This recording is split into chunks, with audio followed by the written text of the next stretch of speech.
Hi students, 12th standard business maths exercise 10.1 question number 11 subdivision 3.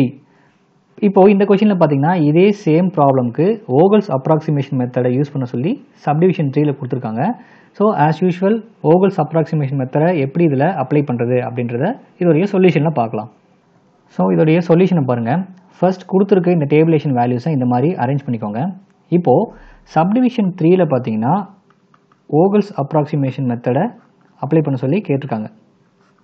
First Vogel's approximation method இதில் apply பண்ணணும் அப்படின்னா ஒவ்வொரு ரோவுக்கும் காலமுக்கும் penalty வேல்யூஸை calculate பண்ணும். அதாவது நிறை வித்தியாசம் நிரல் வித்தியாசத்தை கால்குலேட் பண்ணும். ஃபர்ஸ்ட் ரோ பெனால்ட்டி கால்குலேட் பண்ணிடலாம். இப்போ ரோ பெனால்ட்டி எப்படி கால்குலேட் பண்ணோம் அப்படின்னா ஒவ்வொரு ரோலையும் இருக்கக்கூடிய லீஸ்ட் டூ வேல்யூஸோடைய டிஃப்ரென்ஸை தான் நம்ம ரோ பெனால்ட்டி அப்படின்னு சொல்லுவோம். அதாவது மிக குறைந்த இரண்டு மதிப்புகளுடைய வித்தியாசம். இப்போ ஃபர்ஸ்ட் ரோவில் பார்த்தீங்கன்னா லீஸ்ட் டூ வேல்யூஸ் 1 and 2 அதோடைய டிஃப்ரென்ஸ் பார்த்தீங்கன்னா 1. அதே போல் செகண்ட் ரோவில் லீஸ்ட் டூ வேல்யூஸ் 0 and 2 அதோடைய டிஃப்ரென்ஸ் 2. அதே போல் தேர்ட் ரோவில் லீஸ்ட் டூ வேல்யூஸ் 1 and 3 அதோடைய டிஃப்ரென்ஸ் 2. இப்போ ரோ பெனால்ட்டியை கால்குலேட் பண்ணிட்டோம். அடுத்தது காலம் பெனால்ட்டி, அதாவது நிரல் வித்தியாசம். இப்போ ஃபர்ஸ்ட் காலம்ல பார்த்தீங்கன்னா லீஸ்ட் டூ வேல்யூஸ் 0 and 1 அதோடைய டிஃப்ரென்ஸ் 1. அதே போல் செகண்ட் காலமில் லீஸ்ட் டூ வேல்யூஸ் 1 and 2 அதோடைய டிஃப்ரென்ஸ் 1. அண்ட் தென் தேர்ட் காலமில் லீஸ்ட் டூ வேல்யூஸ் 2 and 5 அதோடைய டிஃப்ரென்ஸ் 3. இப்போது பெனால்ட்டி வேல்யூஸை கால்குலேட் பண்ணதுக்கப்புறம் இப்போது இந்த பெனால்ட்டி வேல்யூஸில் எது ஹையஸ்ட் வேல்யூவோ அதை சூஸ் பண்ணிக்கணும். இப்போ இங்கே பார்த்தீங்கன்னா 3 தான் ஹையஸ்ட் வேல்யூ, அதை நான் சூஸ் பண்ணிக்கிறேன். இப்போது இதுக்கு கரஸ்பாண்டிங்காக இருக்கிற காலம் வேல்யூவை நம்ம பார்க்கணும். அதாவது இந்த காலம் 3 நம்ம பார்க்கணும். பிகாஸ் இந்த ஹையஸ்ட் பெனால்ட்டிக்கு நேராக இந்த காலம் தான் இருக்குது. இப்போது இந்த காலமில் லீஸ்ட் வேல்யூ எதுவோ அதை சூஸ் பண்ணணும். இப்போ இந்த காலமில் லீஸ்ட் வேல்யூ பார்த்தீங்கன்னா 2 தான். இப்போ ஆஸ் யூஷுவல் நம்ம செலக்ட் பண்ண வேல்யூக்கு கரஸ்பாண்டிங்காக இருக்கிற சப்ளை அண்ட் டிமாண்ட் இதை நம்ம உள்ளே அலோகேட் பண்ணுவோம். ரெண்டில் மினிமம் வேல்யூ பார்த்தீங்கன்னா 12, 10, மினிமம் வேல்யூ 10. ஸோ 10 உள்ளே அலோகேட் பண்ணிடலாம். இப்போ இங்கே 12 இருந்துச்சு, அதில் 10 வேல்யூஸ் அலோகேட் பண்ணியாச்சு. அப்போ ரிமைனிங் இங்கே 2 வேல்யூஸ் இருக்கும். இங்கே பார்த்தீங்கன்னா 10 இருந்தது, அந்த 10 வேல்யூஸும் அலோகேட் பண்ணிட்டோம். அப்போது இங்கே 0 ஆகிடும். இப்போது இங்கே டிமாண்ட் ஃபுல்லாகவே 0 ஆனதுனால இந்த கரஸ்பாண்டிங் காலம் கேன்சல் ஆகிடும். அகைன் ரிமைனிங் இருக்கிற இந்த டேபிளேஷன் வேல்யூஸை யூஸ் பண்ணி மறுபடியும் ஒரு நியூ டேபிள் ஃபார்ம் பண்ணிவிட்டு செகண்ட் ஸ்டெப்புக்கு மறுபடியும் பெனால்ட்டி வேல்யூவை கால்குலேட் பண்ணுவோம். ஸோ இப்போ இந்த வேல்யூஸ்க்கு மறுபடியும் ஒரு நியூ டேபிள் ஃபார்ம் பண்ணலாம். இப்போ இங்கே பார்த்தீங்கன்னா ஒரு நியூ டேபிள், அதாவது இங்கே ரிமைனிங் இருந்த வேல்யூஸை யூஸ் பண்ணி ஒரு நியூ டேபிள் ஃபார்ம் பண்ணியிருக்கோம். இப்போ இந்த நியூ டேபிளுக்கான சப்ளை பார்த்தீங்கன்னா இங்கே 7 இருக்குது, இங்கே 2 இருக்குது, இங்கே 11 இருக்குது. ஸோ 7, 2, 11. அதே போல் டிமாண்டில் பார்த்தீங்கன்னா இங்கே ஒரு 10 இருக்குது, இதுலேயும் ஒரு 10 இருக்குது. அந்த வேல்யூஸை இந்த இடத்துல அப்ளை பண்ணியாச்சு. இப்போது இந்த செகண்ட் ஸ்டெப்புக்கு மறுபடியும் Vogel's approximation மெத்தட் அப்ளை பண்ணுவோம். ஸோ ஒவ்வொரு ரோஸ் அண்ட் காலம்ஸ்க்கும் பெனால்ட்டி வேல்யூவை கால்குலேட் பண்ணும். ஃபர்ஸ்ட் ரோ பெனால்ட்டியை கால்குலேட் பண்ணிடலாம். இப்போ ஃபர்ஸ்ட் ரோவில் பார்த்தீங்கன்னா 2 வேல்யூஸ் தான் இருக்குது. இது ரெண்டுக்குள்ள டிஃப்ரென்ஸ் பார்த்தீங்கன்னா 1. அதே போல் செகண்ட் ரோவில் 0 and 4 இருக்குது, இதோட டிஃப்ரென்ஸ் 4. தேர்ட் ரோவில் 3 and 1 இருக்குது, இதோட டிஃப்ரென்ஸ் 2. ரோ பெனால்ட்டியை கால்குலேட் பண்ணதுக்கப்புறம் காலம் பெனால்ட்டி, அதாவது நிரல் வித்தியாசம். இப்போது இந்த ஃபஸ்ட்டு காலமில் பார்த்தீங்கன்னா லீஸ்ட் டூ வேல்யூஸ் 0 and 1 அதோடைய டிஃப்ரென்ஸ் 1. செகண்ட் காலமில் லீஸ்ட் டூ வேல்யூஸ் 1 and 2 அதோடைய டிஃப்ரென்ஸ் 1. ஓகே, இப்போ கால்குலேட் பண்ணி இந்த பெனால்ட்டி வேல்யூஸ்லேயே ஹையஸ்ட் வேல்யூ 4. ஸோ இந்த 4ஐ சூஸ் பண்ணிவிட்டு இதுக்கு கரஸ்பாண்டிங்காக இருக்கிற ரோவை பார்க்கணும்.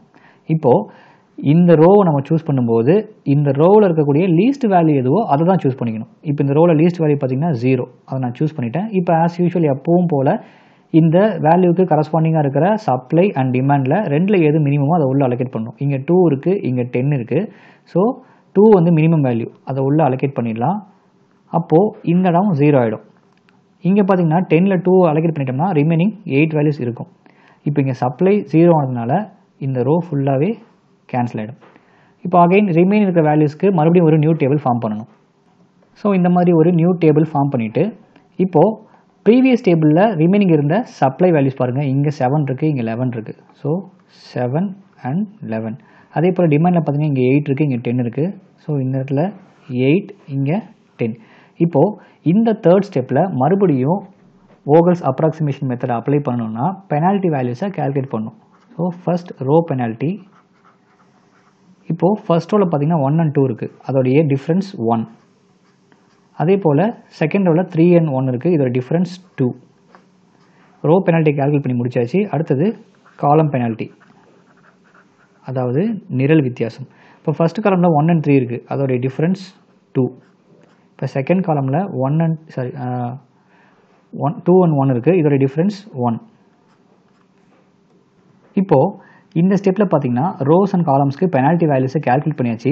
இப்போ இந்த 2 பெனால்ட்டி வேல்யூலையும், அதாவது இங்கே இருக்க பெனால்ட்டி வேல்யூஸில் எது ஹையஸ்ட்டோ அதை நம்ம எடுத்துக்கணும். இப்போது இங்கே நீங்கள் நல்லா கவனிச்சிங்க அப்படின்னா இங்கே ஹையஸ்ட் வேல்யூ 2 டைம்ஸ் வந்திருக்கு, இங்கே ஒரு 2 இருக்குது, இங்கேயும் ஒரு 2 இருக்குது. ஸோ ஹையஸ்ட் வேல்யூ இது மாதிரி 2 வேல்யூ ஒரே டைம் வந்துருச்சு அப்படின்னா நம்ம 2ல் எதை வேணாலும் சூஸ் பண்ணிக்கலாம், அது உங்களுடைய சாய்ஸ் தான். இப்போது இந்த 2வையும் சூஸ் பண்ணிக்கலாம், இல்லைனா இந்த 2வையும் சூஸ் பண்ணிக்கலாம். நான் இப்போது இந்த 2 சூஸ் பண்ணிக்கிறேன். ஸோ இதுக்கு கரஸ்பாண்டிங்காக இருக்கிற காலமை பார்க்கணும். சப்போஸ் இந்த 2 சூஸ் பண்ணிங்க அப்படின்னா, அதாவது ரோவில் இருக்கக்கூடிய பெனால்ட்டி வேல்யூஸை இருக்கிற இந்த 2 சூஸ் பண்ணிங்கன்னா இந்த ரோவை தான் நீங்கள் சூஸ் பண்ணிக்கணும். நான் இந்த 2 சூஸ் பண்ணதுனால இதுக்கு கரஸ்பாண்டிங்காக இருக்கிற காலமை சூஸ் பண்ணிக்கிறேன். இப்போது இந்த காலமில் இருக்கக்கூடிய லீஸ்ட் வேல்யூ பார்க்கணும். இங்கே 3 இருக்குது, இங்கே 1 இருக்குது. லீஸ்ட் வேல்யூ பார்த்தீங்கன்னா 1 தான். ஸோ அதை நான் சூஸ் பண்ணிக்கிறேன். இப்போது இதுக்கு கரஸ்பாண்டிங்காக இருக்கிற சப்ளை அண்ட் டிமாண்டில் இங்கே அலோகேஷன் கொடுக்கணும். சப்ளை பார்த்தீங்கன்னா இங்கே 7 இருக்குது, டிமாண்டில் 8 இருக்குது. மினிமம் வேல்யூ 7 தான். ஸோ அந்த 7ஐ இந்த இடத்துல அலோகேஷன் பண்ணிடலாம். இங்கே பார்த்தீங்கன்னா 7 வேல்யூஸ் இருந்தது, அதை உள்ளே அலோகேட் பண்ணியாச்சு. ஸோ ரிமைனிங் இங்கே 0 ஆகிடும். இங்கே 8 வேல்யூஸ் இருந்தது, அதில் 7 வேல்யூஸை அலோகேட் பண்ணியாச்சு. அப்போ ரிமைனிங் இந்த இடத்துல 1 இருக்கும். இப்போது சப்ளை 0 ஆனதுனால கரஸ்பாண்டிங் ரோ ஃபுல்லாகவே நமக்கு கேன்சல் ஆகிடும். இப்போது இந்த டேபிளேஷனில் மீதி இருக்க வேல்யூஸை யூஸ் பண்ணி அகைன் ஒரு நியூ டேபிள் ஃபார்ம் பண்ணணும். இப்போ இங்கே பார்த்தீங்கன்னா ஒரு நியூ டேபிள் ஃபார்ம் பண்ணியாச்சு. இப்போ ப்ரீவியஸ் டேபிள் இருந்து சப்ளை அண்ட் டிமாண்ட்ஸை இங்கே காப்பி பண்ணிக்கலாம். இங்கே பார்த்தீங்கன்னா சப்ளையில் 11 இருக்குது, ஸோ இங்கே 11 போட்டுக்கலாம். இங்கே டிமாண்டில் பார்த்தீங்கன்னா 1 and 10 இருக்குது, ஸோ இங்கே 1, இந்த இடத்துல 10. இப்போது அகைன் இந்த இடத்துல ஓகல்ஸ் அப்ராக்சிமேஷன் மெத்தடை யூஸ் பண்ணணும். அதுக்காக ரோ பெனால்ட்டி அண்ட் காலம் பெனால்ட்டியை நம்ம கால்குலேட் பண்ணணும். இப்போது ரோவில் பார்த்தீங்கன்னா 3 and 1 இருக்குது, இதோட டிஃப்ரென்ஸ் 2.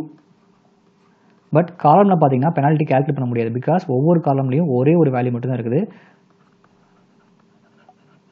ஸோ காலம் பெனால்ட்டியில் டேஷ் போட்டுருங்க, பிகாஸ் இதை நம்ம கால்குலேட் பண்ண முடியாது. இப்போது பெனால்ட்டி வேல்யூவில் எது ஹையஸ்ட் வேல்யூவோ அதை தான் நம்ம சூஸ் பண்ணுவோம். பட் இங்கே இருக்கிறதே ஒரே ஒரு வேல்யூ தான், அந்த ஒரு வேல்யூ தான் நம்ம சூஸ் பண்ணியே ஆகணும். இப்போது இதுக்கு கரஸ்பாண்டிங்காக இருக்கிற இந்த ரோவை சூஸ் பண்ணிக்கலாம். இந்த ரோவில் லீஸ்ட் வேல்யூ எதுவோ அதை சூஸ் பண்ணணும். இந்த ரோவில் லீஸ்ட் வேல்யூ பார்த்தீங்கன்னா 1, அதை நான் சூஸ் பண்ணிக்கிறேன். இப்போது இதுக்கு கரஸ்பாண்டிங்காக இருக்கிற சப்ளை அண்ட் டிமாண்ட், இதில் இருக்கக்கூடிய லீஸ்ட் வேல்யூ, அதாவது மினிமம் வேல்யூவை உள்ளே அலோகேட் பண்ணணும். இங்கே 11 இருக்குது, இங்கே 10 இருக்குது. ஸோ மினிமம் வேல்யூ 10, அதை இங்கே அலோகேட் பண்ணிடலாம். இங்கே மீதி 0 ஆகிடும். இந்த இடத்துல ரிமைனிங் நமக்கு 1 கிடைக்கும். இப்போது இந்த இடத்துல டிமாண்ட் 0 ஆனதுனால கரஸ்பாண்டிங் காலத்தை கேன்சல் பண்ணிக்கலாம். இப்போது ரிமைனிங் பார்த்தீங்கன்னா ஒரே ஒரு பாக்ஸ் மட்டும் நமக்கு இன்னும் கேன்சல் ஆகாமல் இருக்குது. அதோடைய கரஸ்பாண்டிங் சப்ளை அண்ட் டிமாண்ட் பார்த்தீங்கன்னா இங்கேயும் 1 இருக்குது, இங்கேயும் 1 இருக்குது. ஸோ எப்போவுமே ஒரு டிரான்ஸ்போர்ட்டேஷன் ப்ராப்ளமில் கடைசி செல் கேன்சல் ஆகிறதுக்கு முன்னாடி அதோடைய சப்ளையும் டிமாண்டும் நமக்கு சேம் வேல்யூஸாக இருந்தது அப்படின்னா அந்த ப்ராப்ளமை நம்ம கரெக்டாக ப்ரொசீட் பண்ணிகிட்ருக்கோம் அப்படின்னு அர்த்தம். இப்போது சப்ளைலையும் 1 இருக்குது, டிமாண்ட்லேயும் 1 இருக்குது. அந்த வேல்யூவை உள்ளார அலோகேட் பண்ணிக்கலாம். ஸோ இந்த இடத்துல 0 ஆகிடும். அதே போல் டிமாண்டும் 0 ஆகிடும். அப்போது கரஸ்பாண்டிங் ரோவும் கேன்சல் ஆகிடும், கரஸ்பாண்டிங் காலமும் கேன்சல் ஆகிடும். இப்போ ஃபைனலாக பார்த்தீங்கன்னா எல்லா ரோவும் கேன்சல் ஆகிடுச்சு, எல்லா காலமும் கேன்சல் ஆகிடுச்சு. இப்போது இதுக்கு ரோஸ் அண்ட் காலம்ஸ் கேன்சல் ஆனதுக்கப்புறம் அலோகேட் ஆகிருக்க இந்த செல்ஸில் இருக்க வேல்யூஸை யூஸ் பண்ணி டோட்டல் டிரான்ஸ்போர்ட்டேஷன் காஸ்ட்டை கால்குலேட் பண்ணிடலாம். ஸோ ஃபஸ்ட்டு இந்த ஒவ்வொரு செப்பரேட் டேபிள்ஸில் இருக்கக்கூடிய அலோகேஷன் வேல்யூஸை ஒரே டேபிளில் காமனாக அரேஞ்ச் பண்ணிக்கலாம்.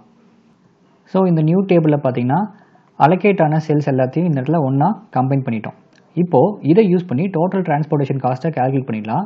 பட் அதுக்கு முன்னாடி டிரான்ஸ்போர்ட்டேஷன் ஷெடியூலை நம்ம மென்ஷன் பண்ணிடணும். தேர்ஃபோர் போக்குவரத்து விவரம். இப்போது இந்த டேபிளேஷனில் பார்த்தீங்கன்னா ஃபஸ்ட்டு செல் அலோகேட் ஆகிருக்கு. ஸோ அதோடைய ஷெடியூல் பார்த்தீங்கன்னா from A to first place.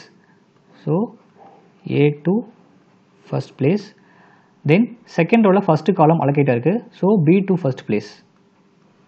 B to first place. Also இந்த செகண்ட் ரோவில் தேர்ட் காலம் அலோகேட் ஆகிருக்கு. So B to third place. Then third ரோவில் ஃபஸ்ட்டு செல் அலோகேட் ஆகிருக்கு. So C to first place. Also second செல்லும் allocate ஆகிருக்கு இல்லையா, அப்போது C to second place. இப்போது போக்குவரத்து விவரம் டிரான்ஸ்போர்ட்டேஷன் ஷெடியூலை நம்ம மென்ஷன் பண்ணிட்டோம். இப்போது அலோகேட்டாக இருக்க செல்ஸ் இருக்க வேல்யூஸை யூஸ் பண்ணிவிட்டு டோட்டல் டிரான்ஸ்போர்ட்டேஷன் காஸ்ட்டை கண்டுபிடிச்சிடலாம். தேர்ஃபோர் மொத்த போக்குவரத்து செலவு is equal to 7 × 1 2 into 0, 10 into 2, 1 into 3, 10 into 1. இந்த மாதிரி first arrange பண்ணிட்டு இப்போ இதை multiply பண்ணிடலாம்.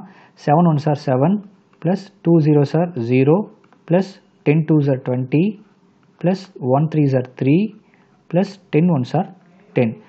இப்போ இதை add பண்ணோம் அப்படின்னா 10 plus 20 30, 30 plus 3 33, 33 plus 7 40. Therefore, மொத்த போக்குவரத்து செலவு total transportation cost is equal to rupees 40. This is the answer. That's all.